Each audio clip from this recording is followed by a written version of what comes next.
जय जवान, जय किसान, जय जवान, जय किसान, और भारत माता की, जय भारत माता की। मेरे वाले ખેડૂત ભાઈ મિત્રો, સૌ પ્રથમ તો આ જેતપુર ગામની ધરતીને કોટી કોટી પ્રણામ કરું છું બાપ કે અહીંથી મારા ખેડૂતની લડત આ ધરતીમાંથી શરૂ થઈ। સજનો, કદમ જેના અસ્થિર છે સાહેબ, કદમ જેના અસ્થિર છે એને રસ્તો નથી મળતો। અરે અડગ મનના માનવીને હિમાલય પણ નથી નડતો, હિમાલય પણ નથી નડતો, હિમાલય પણ નથી નડતો। સાહેબ, તમારો અડગ મન, તમારી નિષ્ઠા, તમારી એકતા, મારો હિન્દુ ભાઈ તો હોય પણ મારા મુસ્લિમ ભાઈઓ ઇસ્લામ ધર્મ જે ગ્રહણ કરી રહ્યા ઇસ્લામ ભાઈ મુસ્લિમ ભાઈઓ પણ છે। આ ખેડૂત એટલે શું કે આજે જયારે 19 દિવસ સુધી આજે મારા ખેડૂત ભાઈઓ કે તરवर सरवर संत जन चौथा वर्षे में परमारस के कारणे चारों दरिया दे। तरवर सरवर और संत जन चौथा वर्षे में परमारस के कारणे चारों दरिया दे। सजनो, आज 19 દિવસ ઉપવાસ શ્રાવણી પૂર્ણ થવા જઈ રહી છે ત્યારે અમારા સૌભાગ્ય છે કે અમારા હાથે પારણા કરવામાં આવ્યા।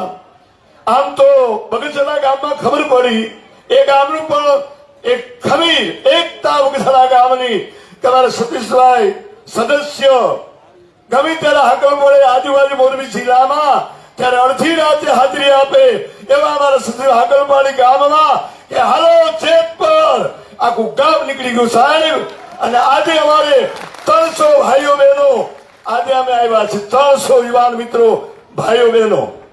સજનો, કદાચ આપને ખ્યાલ હોય કે ન હોય પણ એક ખેડૂતના દીકરા તરીકે ખાસ કહું, ભલે ભેગ પહેર્યો છે બાપ પણ એક ખેડૂતની વેદનાને કોણ જાણી શકે કે જેને ધરતીમાં ધૂળમાંથી ધાન પેદા કર્યું, આ ધરતીમાં જે ધૂળ હતી એમાંથી જેને રતન પેદા કર્યા, ધાન પેદા કર્યું। હે મોદી સાહેબ, હે મારી સરકાર, તમે કોનાથી જીવી રહ્યા છો વિચાર તો કરો। આ ધરતી પુત્રો, કૃષિ પ્રધાન દેશ, 80% દેશ અમારો કૃષિ પ્રધાન દેશ છે અને દેશની અંદર અન્નહમા પ્રાણ છે સાહેબ। અમારે 19 દિવસ સુધી અન્ન વગર મારા યુવાન મિત્રો એમાં મને આનંદ એ થાય કે અમારા મયુરભાઈ અમૃત્યા તો ખૂબ તાલથી વધાવો કે મારો ભારતમાં મારો નગલો ધણી તમને 100 વર્ષનું આયુષ્ય આપે। આવા રૂડા કાર્યમાં દેશ માટે, ખેડૂતો માટે હમણાં મેહુલભાઈ જે સરસ વાત કરી, આખો ચાર્ટ બતાવ્યો સરકારનો। પણ હે સરકાર, આપને એટલું જ કહીએ છીએ, આપ જાગૃત થઈ જાઓ। જો ઊંઘતા હોય તો જાગો, આ મીડિયા દ્વારા સાંભળો તો સાંભળો। જો તમારે દેશનું રાજ ચલાવવું હશે તો તમારે ખેડૂતના પ્રશ્નો સાંભળવા પડશે, સાંભળવા પડશે, સાંભળવા જ પડશે બાપ। તાકાત નથી કે સજનો, આ પૃથ્વી, આ રાષ્ટ્ર અત્યારે જેમ ઓક્સિજનના બાટલા ઉપર કોઈ છેલ્લી ઘડીએ પોતાનો શ્વાસ નથી, ઓક્સિજનનો શ્વાસ છે એ મારી સરકાર ઓક્સિજનના બાટલા ઉપર જીવી રહી છે બાપ। પોતાનો શ્વાસ નથી અને શ્વાસ હોય તો મારો એક પણ નેતા આવી અને આ પ્રશ્નનું સોલ્યુશન કરે એ તાકાત તમે આના ધરતી પુત્રોમાં આવીને બતાવો તો હું માનું કે મોદી સાહેબ તમે ગુજરાતના દીકરા છો, ગુજરાતનું ગૌરવ છો। પણ એક મારા ખેડૂતની વેદના સાંભળો તમે બાપ કે જેને રાત દિવસ પરસેવો પાડી પાડી પોતાના દીકરાને મોટા કર્યા, અને રાત દિવસ પશુપાલન પાડી પાડી અને રાતથી ધરતીમાં એ મોટા થયેલા ધરતી પુત્રો કે આજે અન્ન ઉગાડી અને સાહેબ અમારો ખેડૂત કોઈ દી લાંબો હાથ ન કરે, આમ કરે પણ નીચો હાથ કોઈ દી ન કરે। આ મારા ખેડૂત પુત્રો છે સાહેબ, તાકાત નથી। બીજો મુદ્દો કે પહાड़ों से ठुकराए, अरे पहाड़ों से ठुकराए उसे तूफान कहते हैं, और तूफान से ठुकराए उसे जवान कहते हैं, उसे जवान कहते हैं। મારા યુવાન મિત્રો જાગો, જાગેગા वो पावेगा, सोवेगा वो खोएगा. જાગવાનો સમય છે.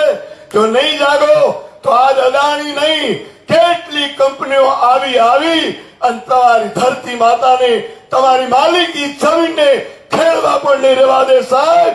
માટે જાગો, જાગો, જાગો. રાષ્ટ્ર માટે જાગીએ છીએ પણ આપણા માટે જાગવું પડશે સાહેબ. એક કંપનીઓ આવી આવા થાંભલા ખોળે સાહેબ આવે એનો વાંધો નથી, કદાચ ખેતરમાં આવીને ખોળે એનો વાંધો નથી, પણ દુઃખ ક્યાં છે કે પોલીસ પાર્ટી આવી અમારી બેન દીકરીઓને શક્તિ ઉપર ઘા કરે એની વેદના છે બાપ, એની વેદના છે. આ તો આર્ય શક્તિ નારાયણ તું નારાયણી આ નારી સ્વરૂપા છે. આદ્ય શક્તિ જગદંબાનો અવતાર છે. અને જ્યારે એ રૂપલેશ્વર સાહેબ કે હરીને હરાવ્યા, ડગલા પાછારે ભરાવ્યા, સતીને ચંગાવતીએ હરીને હરાવ્યા. આ શક્તિ છે મોદી સાહેબ. હરીને હારું પડ્યું તું બાપ. આપ કઈ વાળીના મૂળા છો બાપ. માટે જાગો.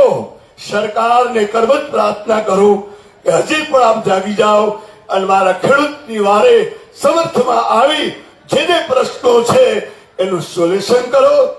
છેલ્લે એટલું જ કહું કે ગમે ત્યારે પાટ તળની અંદર ગુજરાતમાં ગમે ખૂણે જરૂર હોય ત્યારે આ બાળો અડધી રાતે હાજર રહેશે બાપ.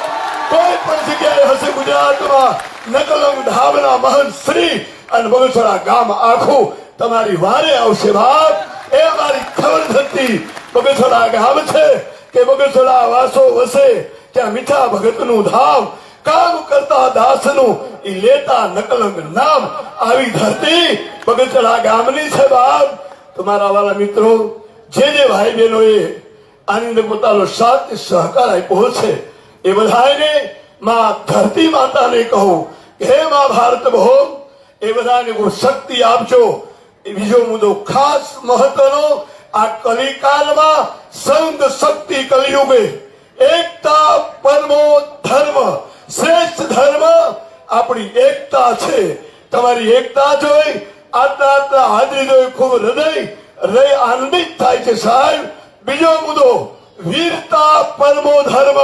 સમય આવે તો હે દીકરીઓ વિરાંગના બનજો, સમય આવે કટાર લેજો, સમય આવે ત્યારે ગુલામી તરીકે જીવન ન જીવતા વીરતા પરમો ધર્મ. અને છેલ્લો ધર્મ માનવતા પરમો ધર્મ. નાત જાત જ્ઞાતિ છોડી અને કેવલ માનવતાના કાર્ય કરવા એ આપણો ધર્મ છે. પરમાત્માને પ્રાર્થના કરું કે હે મા શક્તિ જગદંબા, હે કલ્કિશોર ભગવાન બિરાજમાન એવા આ ખેડૂતની વારે આવી એના પ્રશ્નો સરકાર જલ્દી સોલ્યુશન કરે, સરકાર સમર્થ આપે એવા રોડા આશીર્વાદ. પાઠ તળની અંદર કદાચ જેમ મહાભારતના યુદ્ધની અંદર કીધું ને કે સમય બળવાન હે નહીં પૂર્વશ બળવાન, કામે અર્જુન લૂટ્યો વહી ધનુષ્ય વહી બાણ. જરૂર પડે તો સાહેબ યુદ્ધ એ જ કલ્યાણ, યુદ્ધ એ જ કલ્યાણ, યુદ્ધ એ જ કલ્યાણ. જય જય ગરવી ગુજરાત. બોલો ભારત માતા કી, ભારત માતા કી જય.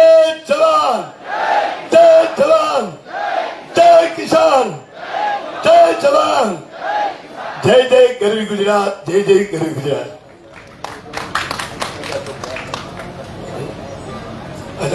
સરસ.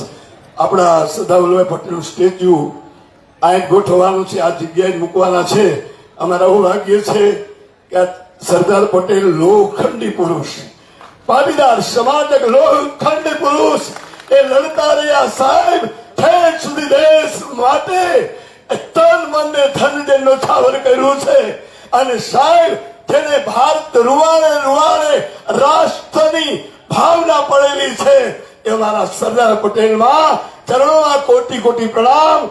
જય જય સરદાર, જય જય સરદાર, જય જય સરદાર. ખૂબ જાપજી ભગતે આપને આશીર્વાદ આપ્યા. પાર્થીમાં ગુજરાતમાં ગમે ત્યારે અમારી જરૂર પડે કાળી રાતે કહેજો, હું અહીંયા આવવા માટે તમારા ભેગો જ છું. ખભે ખભો મિલાવીને હું તમારા ભેગો છું. ખૂબ ખૂબ જાપજી ભગત આપને ખૂબ આશીર્વાદ આપ્યા. હવે હું આપણા શિવ મંદિરના મહંતને કહીશ, બે શબ્દ આશીર્વાદ આપશે સ્વામીજી. જય જવાન. આ છાવણીમાં આજે અમે આ ઉપવાસ ઉપર બેઠેલા બધાને પારણા કરાવ્યા. 19મો દિવસ. કારણ સામ દામ અને વેદથી આ કાર્ય લઈ રહ્યા હતા, પણ હજી ઉપરવાળાની આંખો ખુલતી નથી.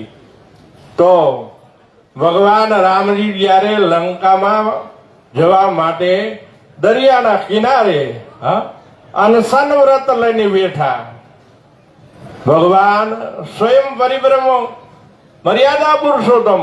તો અમે અહીં મર્યાદાથી હાલી આ સરકારને વિનંતી કરીએ છીએ સાધુ તરીકે કે મારા ખેડૂતોની માંગણી પૂરી કરો, નહીતર તમારે એનું પરિણામ બહુ ભયંકર આવશે. આ અમારી નારી શક્તિ, મારા ખેડૂત બંધુ, અમે એનું અન્ન ખાઈ છીએ. આ અમારો જોગીડો આજ 19 દિવસથી આ તપ કરે છે. જોગી હઠ, બાળ હઠ અને નારી હઠ સમજાવ્યા, સમજે નહીં. જો અમે એને આજ્ઞા આપશું તો તમે તમારી બેઠકમાં જોડા પહેરવાય નહીં રોકાવ ભાઈ. તો સમજી જાઓ, મારા ખેડૂતોની માંગણી પૂરી કરો. હું એક સાધુ તરીકે બોલું છું, કારણ કે અમે આ ખેડૂતનું અન્ન ખાઈ છીએ. એના અન્નનું લોહી અમારા શરીરમાં ભવી રહ્યું છે, અને અમે આ જો ન બોલી સાધુ તરીકે તો અમને સાધુતાને કલંક લાગે. જય ભારત, જય. ખૂબ સરસ સ્વામીજી.